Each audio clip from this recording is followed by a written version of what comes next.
بسم اللہ الرحمن الرحیم قال رسول اللہ صلی اللہ تعالیٰ علیہ وآلہ وسلم ان الشیطان لا یخاف منک یا عمر۔ پیارے آقا صلی اللہ تعالیٰ علیہ وآلہ وسلم نے ارشاد فرمایا کہ اے عمر، بے شک تم سے شیطان بھی ڈرتا ہے۔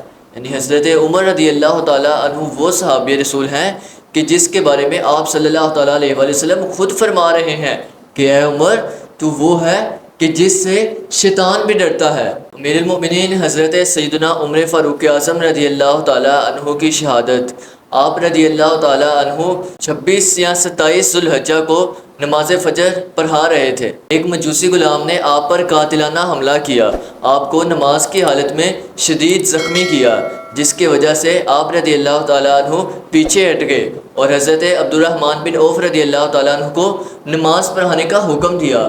حضرت عبد الرحمن بن عوف آگے آپ کی جگہ چلے گئے۔ لوگوں نے آپ رضی اللہ تعالیٰ عنہ کو اٹھا کر گھر پہنچایا۔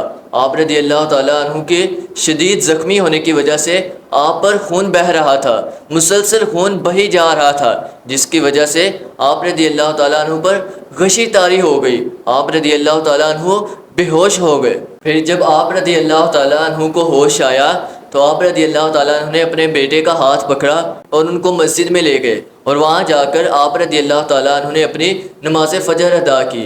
چند دن آپ رضی اللہ تعالیٰ عنہ نے شدید زخمی کی حالت میں گزارے۔ بالآخر آپ رضی اللہ تعالیٰ عنہ یکم محرم الحرام 24 ہجری کو اپنی جان آفرین کے سپرد کر دی، اور آپ رضی اللہ تعالیٰ عنہ روضہ رسول میں خلیفہ اول حضرت سیدنا ابو بکر صدیق رضی اللہ تعالیٰ عنہ کے پہلو میں جا بسے۔ حدیث پاک میں آتا ہے کہ پیارے آقا صلی اللہ تعالیٰ علیہ وآلہ وسلم نے فرمایا، اے خطاب کے بیٹے، اس ذات کی قسم جس کے قبضہ قدرت میں میری جان ہے، جس راستے پر تم چلتے ہو اس راستے سے شیطان بھی خوف کرتا ہے، یعنی شیطان اس راستے پر آنا ہی نہیں چاہتا۔